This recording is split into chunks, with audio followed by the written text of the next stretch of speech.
Welcome to KTV news. నా పేరు సుమలత. మధ్యాహ్నం భోజన పథకం సరిగ్గా జరగక 90 మంది పిల్లలు హాస్పిటల్లో జాయిన్ అయ్యారు. పిల్లలకు ఇచ్చే బ్యాగులు కూడా సరిగ్గా ఇవ్వట్లేదు. ఏ వ్యవస్థ కూడా సరిగ్గా పనిచేయడం లేదు. వైఎస్ఆర్సీపీ అధ్యక్షులు వైఎస్ జగన్ ఒకసారి హాస్పిటల్లో కూడా ఒకసారి చూడండి. ఒకసారి 90 మంది పిల్లలు ఇక్కడ జాయిన్ అయ్యారు. మధ్యాహ్న భోజనం పథకం సరిగ్గా జరగడం లేదు. పిల్లలకు కనీసం బ్యాగుల సప్లై కూడా సరిగ్గా జరగడం లేదు.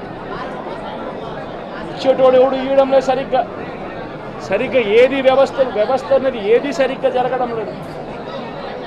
వ్యవస్థను గాడిలో పెట్టండి. మీరు ప్రజలు మిమ్మల్ని ఏదైతే ఓటు వేశారో ఒక కారణం చేత మీరు ప్రజలు 10% మంది ఓట్లు మాకు రావాల్సిన 10% మంది ఓట్లు మీకు వైపు డ్రిఫ్ట్ అయ్యాయి అని అంటే కేవలం మీరు చేసిన మోసపూరిత వాగ్దానాల వల్ల డ్రిఫ్ట్ అయ్యాయి. ప్రజలు మీ దగ్గర నుంచి ఎక్స్పెక్ట్ చేస్తూ ఉన్నారు. రైతులు అల్లాడిపోతూ ఉన్నారు, రైతు భరోసా అందక.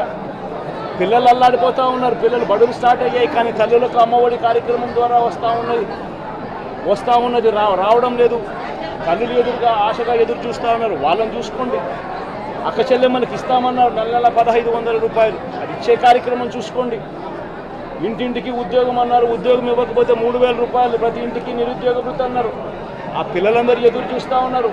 మీరు ఎప్పుడెప్పుడు ఇస్తారు 3000 రూపాయలు నిరుద్యోగ వృత్తి అని, అది చూసుకోండి.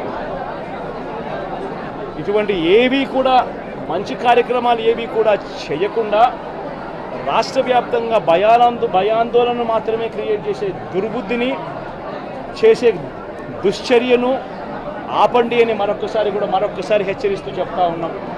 శిశుపాలను పాపాలు పండినట్టుగా వేగంగా జరుగుతూ ఉన్నాయి. తన పాపాలు పండడం అన్నది కూడా తను మర్చిపోవద్దని సందర్భంగా మరొకసారి చెప్తా ఉన్నాం.